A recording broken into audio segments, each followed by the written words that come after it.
Well, good day, everyone, and welcome to what I think is going to be an absolutely fascinating look at telepsychiatry. For those of you who don't know me, I'm Michael Mainelli. I am the executive chairman of Zien, and today's webinar is entitled Mental Health Assessment and Diagnosis in the Time of COVID-19.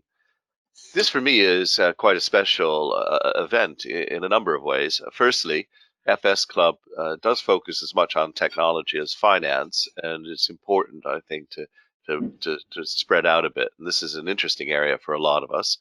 Secondly, I happen to be a trustee of the Lord Mayor's Appeal, and we are very much behind the Green Mental Health Awareness Ribbon and other things like that. Thirdly, we're going to be chatting with Professor Mike Smith, and Professor Mike Smith is important to me in many ways, but I'll name three. Firstly, Mike and I began working together in September 1979. Yes, that is not a mistake, in September 1979, so well over 40 years ago.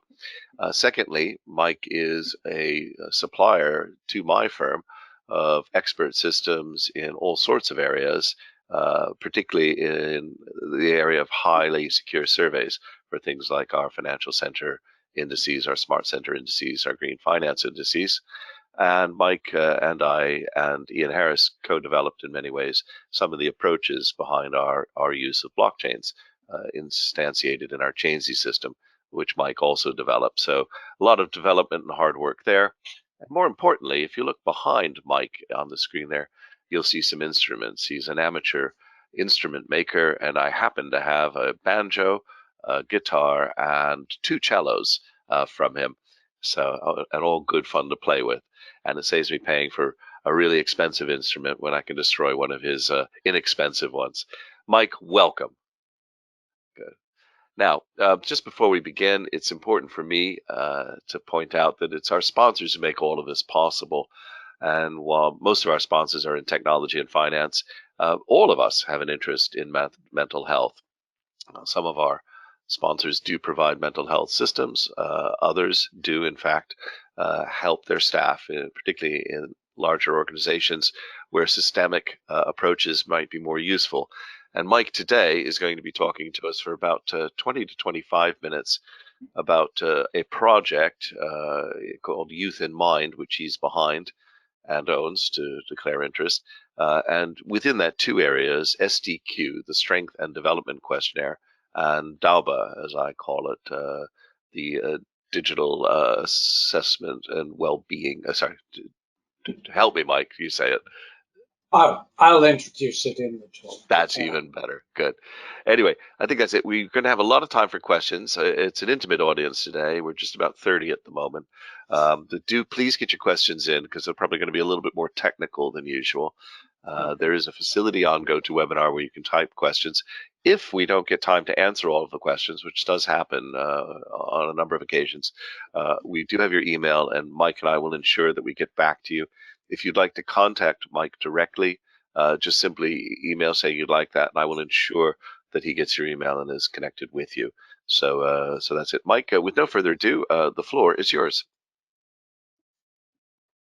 Thank you, Michael. Do you want to show the next slide, please?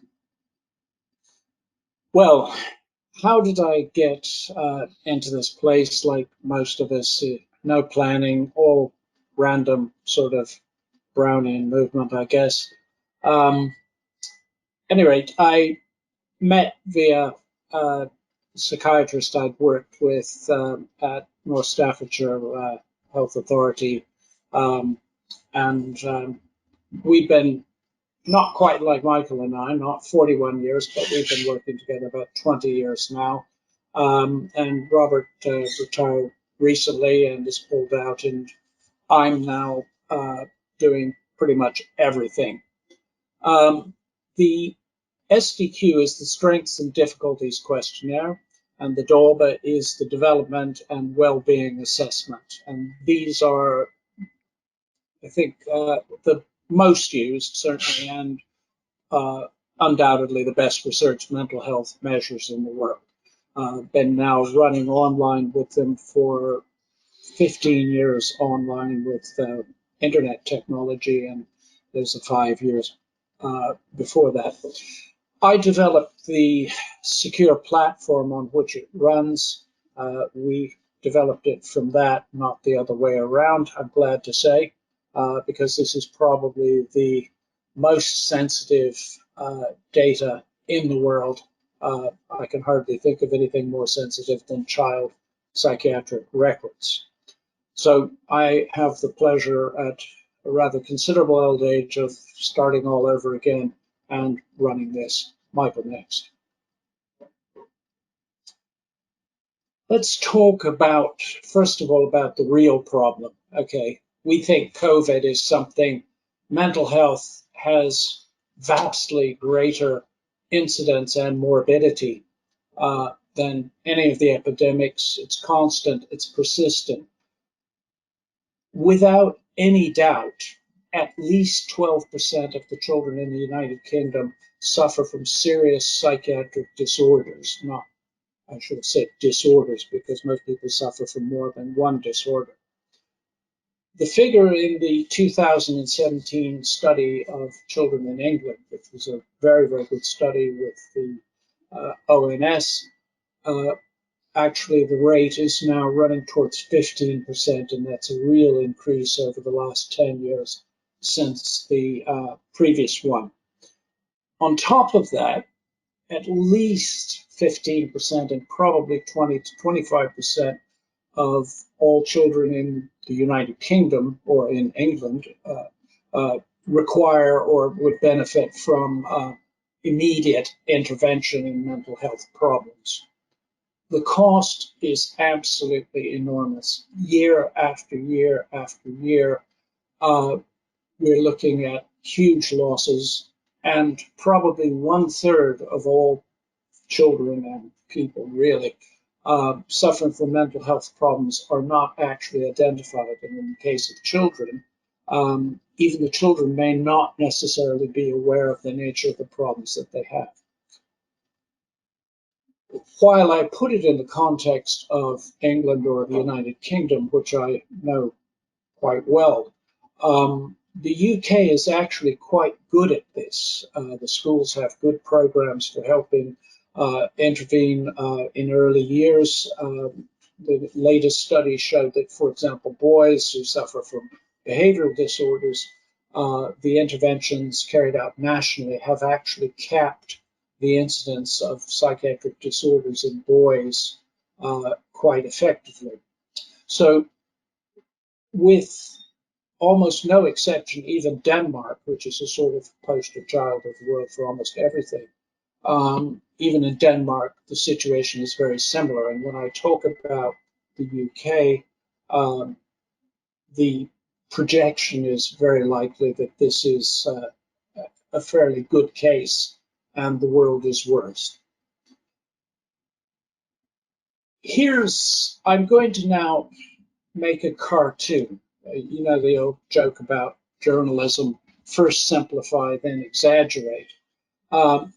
There is exaggeration here, but I think very few practitioners would say this is not fairly typical. If your child has a mental health problem and you go to your GP or one of the community mechanisms, 50% of these referrals from your GP will be simply refused out of hand by child and adolescent mental health services in the United Kingdom. No explanation, boom.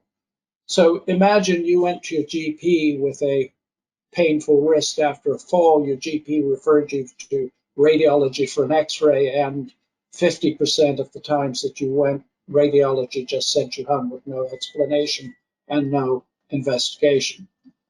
That's mental health for you. Of the 50% who get accepted by the mental health services, most wait 9 months or longer. And in that time, 50% of the young people waiting on the list drop off for a number of reasons. And then by the time that group actually sees a mental health professional, half of the treatment sessions, half of the sessional time will be spent doing diagnosis, not treatment. So it takes a great deal of time to get there. And then once the diagnosis is there, the caricature is half of those will not be treatable by the child and adolescent mental health services. For example, ADHD may or may not be treated by pediatricians or even back to the GP. And this is a terrible situation. And it's not an NHS problem. This is a world problem. Rather controversially, I'm going to say it's down to antiquated attitudes and processes, which one of the good things about COVID is it's shaking people up. All of a sudden, there's more stress, there's more isolation. The mental health services are even less functional than usual, although I do understand that many of them are actually twiddling their fingers. But we can look forward to, while the lockdown is in place, to elevated stress and depression, and studies after the previous lockdown situations have shown that post-traumatic stress kicks in at a very high level amongst the whole population. So, what might be done? This is an opportunity. I see COVID as a huge opportunity in some areas to make things better. Of course, the mental health services recognize they must minimize physical contact. And the opportunity is to use this period both of new way of working and also some less pressure to increase the ability to assess and diagnose and even monitor. One of the things I didn't mention, that once you're discharged from mental health services, you're back on the street again. Nobody's going to call you up in 6 months and ask you how you're doing. So monitoring is another missed opportunity. So the answer is maybe telepsychiatry or telemental health, which I kind of like the way that rolls off the tongue a bit. And all of a sudden, online and telephone diagnosis and treatment have become legitimate. So, drivers for telemental health, COVID-19, contactless operation.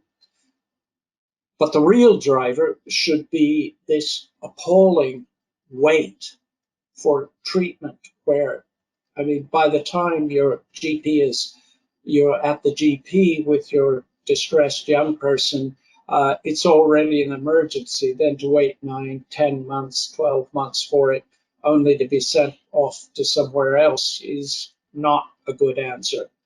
And there's this huge unmet need outside the waiting list as well. It's all being handled by a process that Freud would probably not consider very different from the way they used to do it at the turn of the 20th century psychiatry. And it's handcrafted. It requires very, very lengthy training. And the whole process is very uncertain, and dubious outcomes are fairly obvious. What could be done? Strengths and Difficulties Questionnaire, the SDQ. This is a brief mental health assessment, can be done in 3 to 5 minutes. We have no problem processing an entire school of 1,000 young people in a day with an SDQ. It's translated into over 50 human languages. It has over 4,600 peer-reviewed academic papers detailing the use of the SDQ. It's the minimum data set in more countries and United States than I'm aware of. It's been running online for 15 years, highly scalable. There have been no data protection accidents or, fingers crossed, security penetration that we're aware of. It provides assessment, monitoring, and outcome measures, and we're doing this now. There's a lot more interest than there was even 2 weeks ago, but it's still not enough. Now, the DORBA is a more interesting prospect and is potentially much more controversial. This is a full panel psychiatric diagnostic.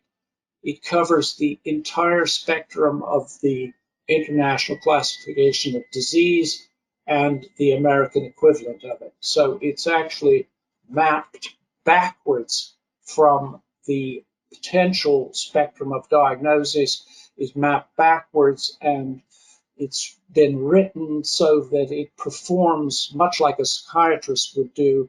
It doesn't, if a subject is not relevant, it doesn't beat it to death. It backs off, but it also probes and does a lot of interesting things.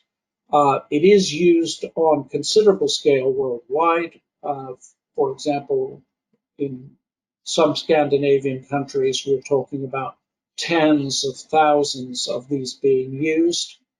But in all cases, it's almost always used in the wrong place. It's used after the weight, not in front of it.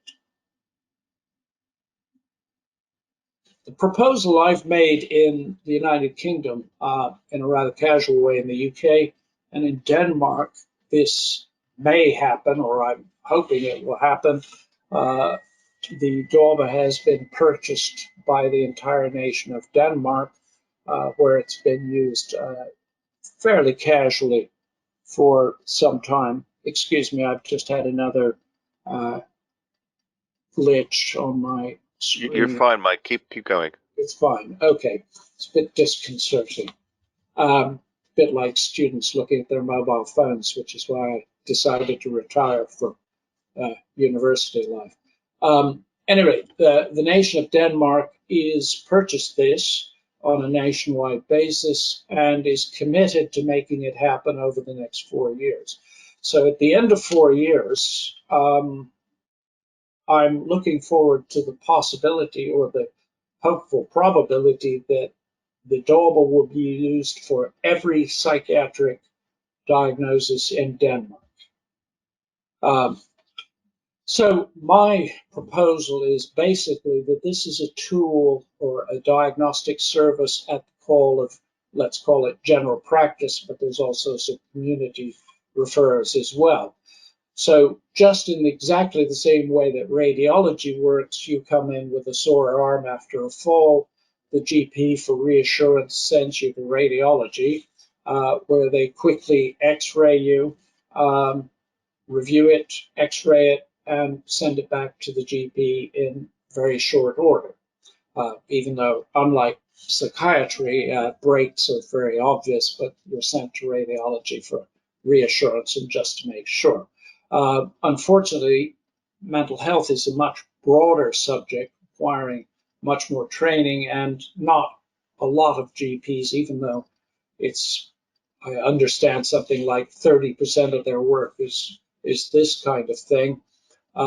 They're not that well up on it and they don't feel that confident. So the proposal is then to send the patient to the DORBA unit, which basically surveys them within 2 weeks, working weeks, and sends back the GP a authoritative, comprehensive diagnosis, or preferably, hopefully, non-diagnosis, saying that they're actually not mentally ill in that sense.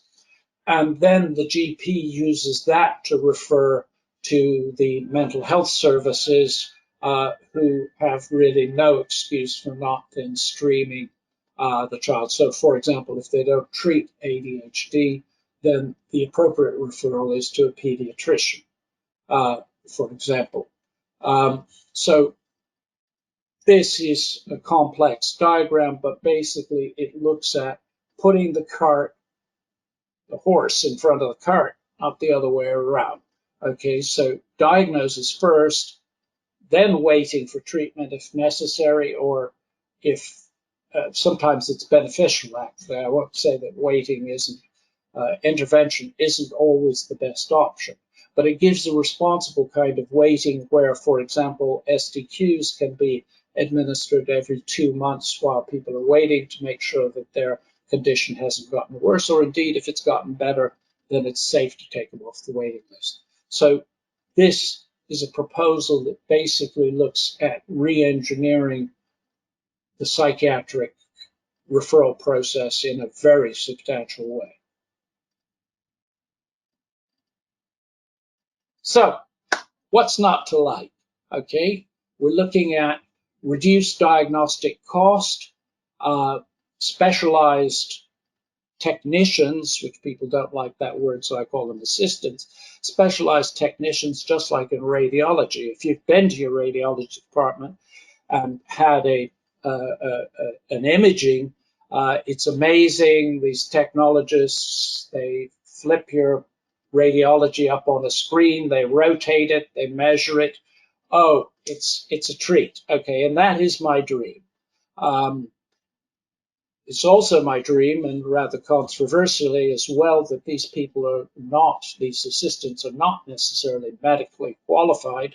They have very focused, very detailed training.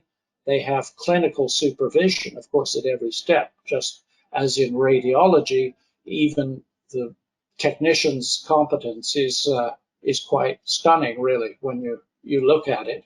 But that's still signed off by a consultant radiologist, and this service would be signed off by a consultant psychiatrist. We're looking at reducing costs, I'll say conservatively, by 25 to 25%. So that's a worthwhile cost saving, I hope. And perhaps even more importantly, by taking the diagnosis out of the treatment sessions, we're looking either at the opportunity to treat in better depth or to increase the throughput of treatment.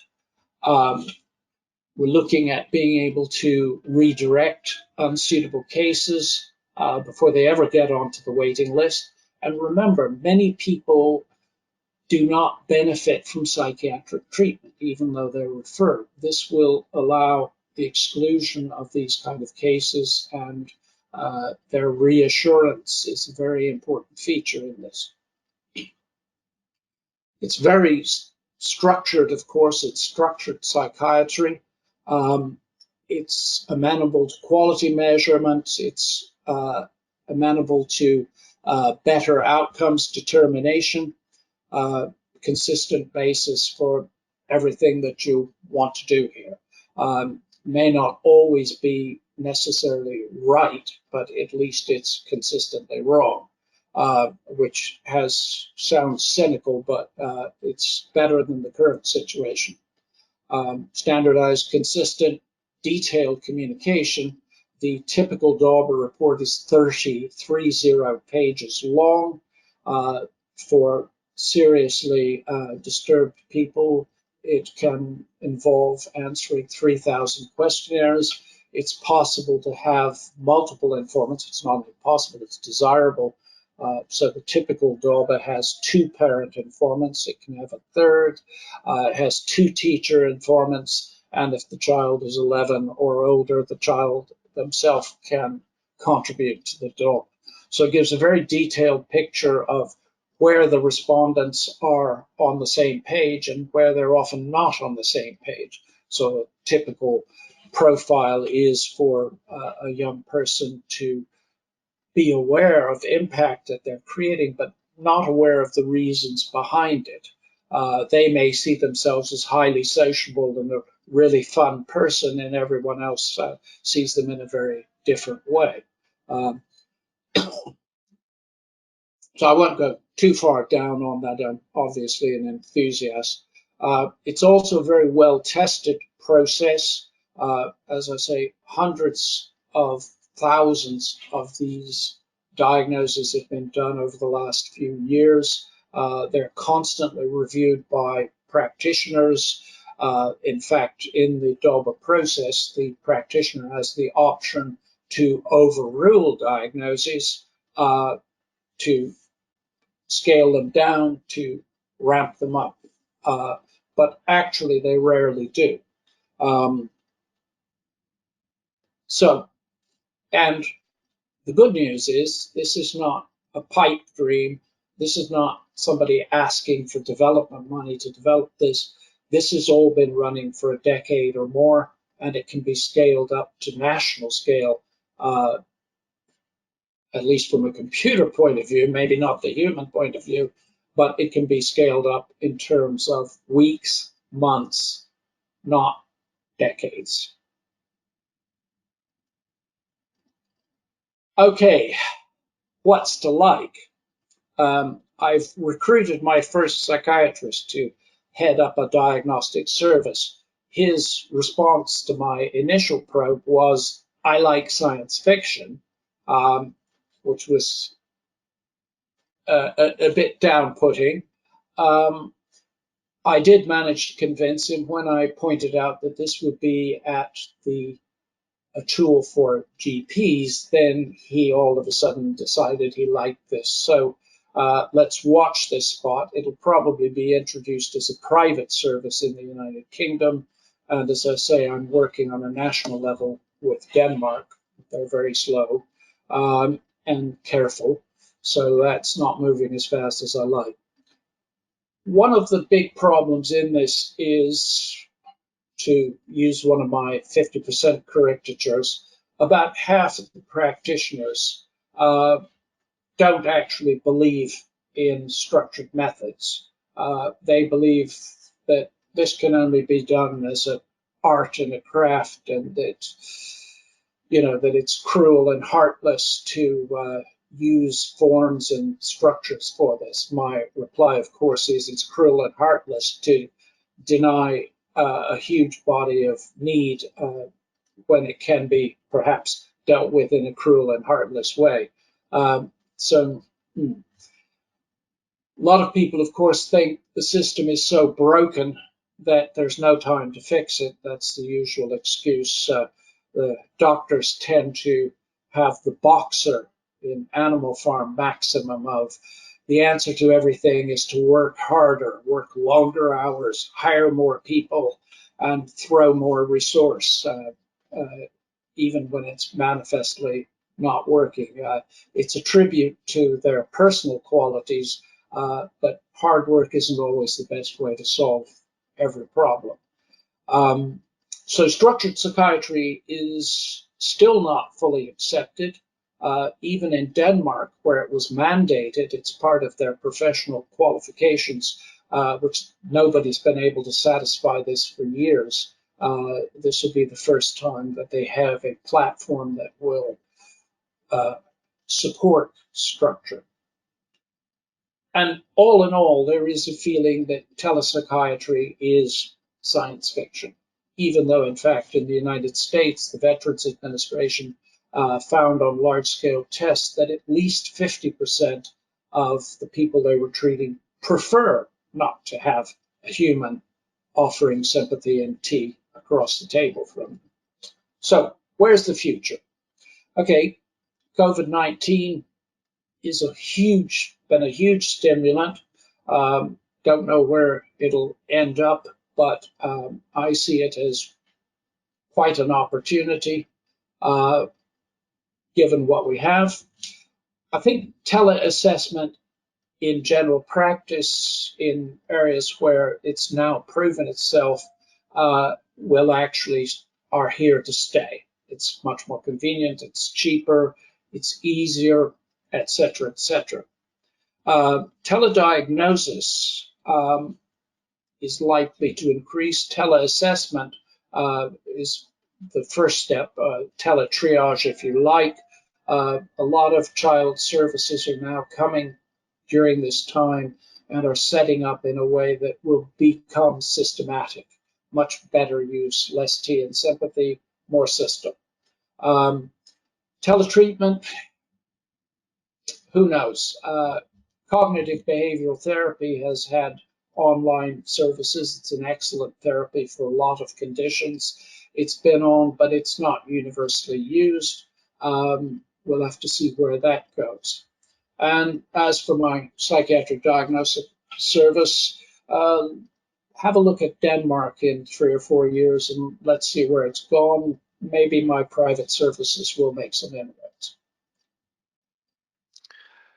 Mike, that was fantastic. Thank you for going through a very complicated technical field, and certainly one of the things we've noticed, because you use the Chainsey system to record these assessments. In fact, if you wanted to spend 15 seconds on that, that would be interesting, so people understood some of the technical bits behind the security, and not just the security, but the validity of the data and ensuring that the data is effectively not cooked. But we're seeing 15 million interactions a year, so it is a very wide and popular system for sure. Do you just want to have just a second on why you're using effectively a smart ledger to record these things, and what the Well, government's asked you to do? Might not be too short to describe, but in fact, there was a severe challenge from one of the Scandinavian data protectorates. There was an accusation that we were altering the data after it had been recorded. And in fact, this was the impetus that caused me to start designing what I didn't know was a blockchain at the time, was a mechanism of proving in a very difficult to deny way, proving that we had not altered the data. And I developed this. I won't go into the details. But and that's what it's there for. And of course, what was amusing to me was that your development resulted in one that the National Physical Laboratory tested as far and away the fastest and quickest. Which leads us on nicely to Toby Corbalis is asking a question. Are there ethical hurdles to using SDQ or DALBA routinely in, say, schools to help get in front of mental health problems before they develop? Okay, there's two parts to that. SDQ is not diagnostic, it is suggestive. In general, I deal with the United States. It is the biggest user of SDQ far and away. And different areas have different regimes. But in general, there are no ethical issues providing that children are not singled out particularly. So if a child has already engaged in a mental health service, let's say in a school, then of course the use of SDQ is indicated. If it's offered to everyone, then and they're allowed to walk away if they want to, then there's generally no problem about it, even in the worst, most odd places in the States. Ian Harris, with whom I know you've worked, points out early feedback from psychotherapist friends who have been forced to practice remotely during the pandemic is that they are pleasantly surprised at how well it works for most of their patients. Obviously, for some, this is impractical or unpopular or impossible. But is this in line with the feedback you're getting, basically positive? Yes. I mean, necessity helps move things on. Again, the Veterans Administration had very good results with using remote diagnosis and treatment. And also, this sort of notion that everyone must be treated by it, of course, is silly, because if it reduces, if it's acceptable to half the population or even desirable, the benefit is still there. It doesn't decrease the benefit, even if you have to treat people in the old-fashioned way. An interesting question from Jane in West London, as the radio announcers would say. The voluntary sector is picking up a lot of the poverty slack post-COVID. Are there ways, in your opinion, that the voluntary sector could help systemically with some of these mental health issues using SDQ or DALBA? Absolutely. But one of the problems with the voluntary sector is they are ironically quite resistant sometimes to system. And they feel as charities they need to look and feel charitable. Yes, the use of systematic assessment and even the ability that the SDQ and DOLBA provide of moving people that they've dealt with, moving them and their data in a systematic, controlled way to other organizations can help streamline the process and reduce a lot of redundant diagnosis and history taking and things like this. So I think the opportunities there are huge, and I look forward to their adoption. Mike, everybody, just about everybody has either mental health problems of their own, given the statistics, or has a very near and loved one with same. Certainly, that's my case as well. My experience in the UK in this regard has been broadly positive, but the point you make early on, that 9 to 12 month wait referral process, is a big obstacle that has been experienced. Freddie McMahon asks, Mike, he really likes your approach. What are the barriers to implementation in the UK, succinctly? I know you touched on some of them, particularly at your end, what's not to like and what's to like, but just quickly, what do you think of the UK barriers? Um, in a public talk, I don't think I really want to go too far into it. It's people are over their heads with work. They're frustrated by the whole system. Uh, they're too busy to fix the break, as I say. We're too busy working with this broken system to fix it. I mean, the amount of goodwill, of course, that exists there is absolutely enormous.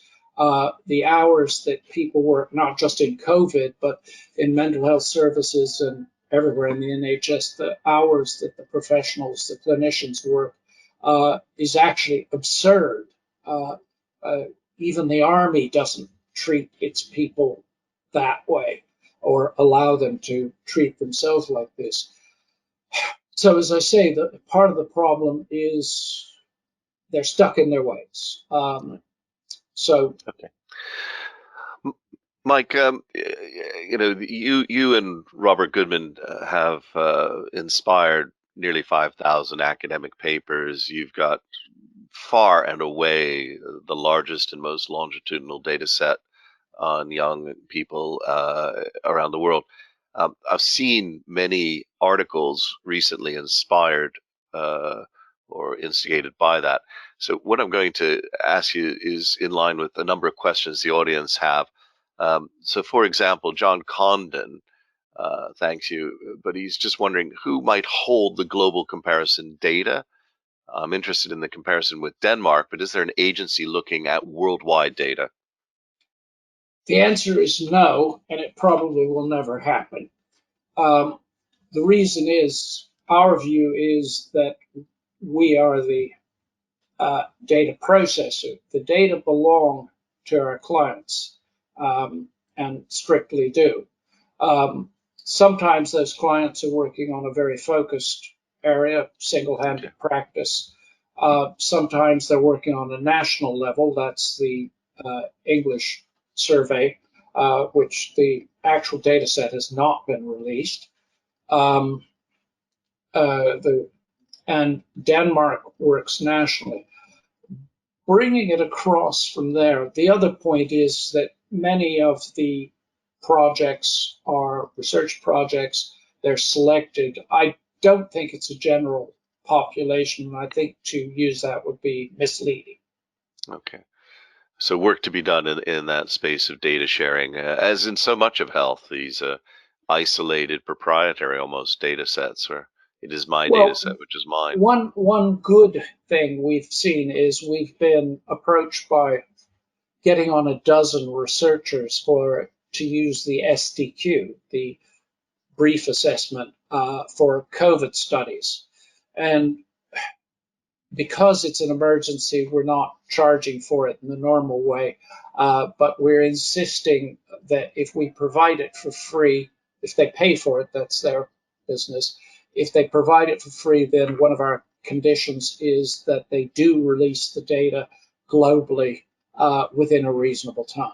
So So you might be a Trojan horse for international integration on this. That's great. it does provide the opportunity for integration. And of course, some ambitious Um, bright spark will realize the opportunity, I hope. Dimitri is asking a sensitive question, so I've left off his surname. Hello, how confident are you through your work that automating the assessment and diagnosis will free up 50% of clinicians' time to then dedicate on treatment. In other words, what's your evidence base? I lead Okay. on I lead on digital policy for GP contract delivery, so unsure of how easy and or advisable to split the professional suite of assessment, diagnosis, treatment, follow-up, etc., which is not as straightforward in general practice. Yeah, it's not straightforward because it's done in the old-fashioned way. I mean, the SDQ and the DOB are tightly focused where they go. The advantage for the GP, of course, in a 5-minute interview, you cannot get any depth. All you do is look at the child, look at the parents. They say they're very distressed.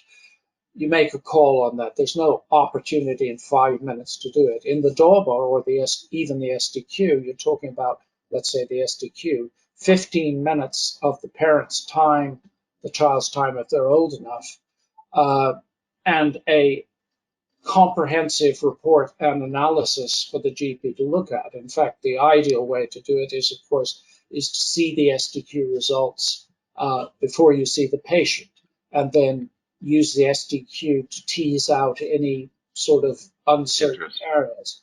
Okay. The answer is I'm very confident 50% is probably a grotesque understatement of the time that will be saved in diagnosis, Okay. treatment. Yeah. But I think Dimitri is interested in the evidence base, but maybe you can swap notes with Okay, him afterwards.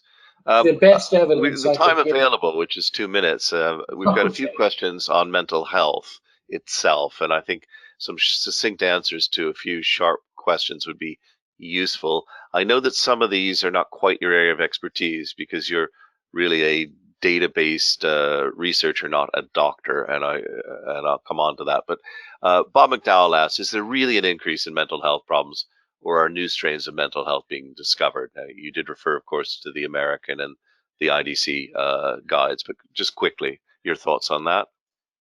it, all I can say is that the study of 9,000 children in England, which has been done 3 times over the 3 decades, is the best quality research. This is done with using the DAWBA, which is Okay. there for examination. And what does it say?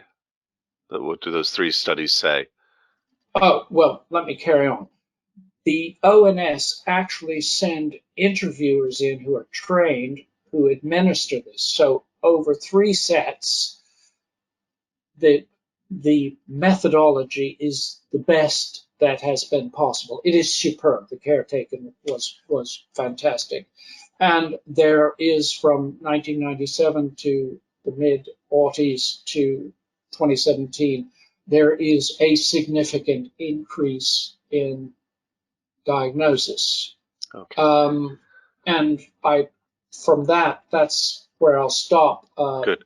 Well, Bob follows on with a supplementary, which makes sense. Can mental health problems be cured, or is this really just something that you deal with? Some can't. Okay. Some can't. There are neurophysiological disorders, which is probably represents the 15% where we're fairly certain Good. about this. What we do know from the 2017 study is that as children go into what I call high school, transitioning adolescence and changing school, the mental health problems, particularly of girls in 2017, starts off at a 45-degree angle to increase, and it doesn't stop. Yeah. It's certainly been my experience in a couple of schools I'm involved with. In treating mental health, what percentage of treatments are standard, and how many are of a tailored prescription?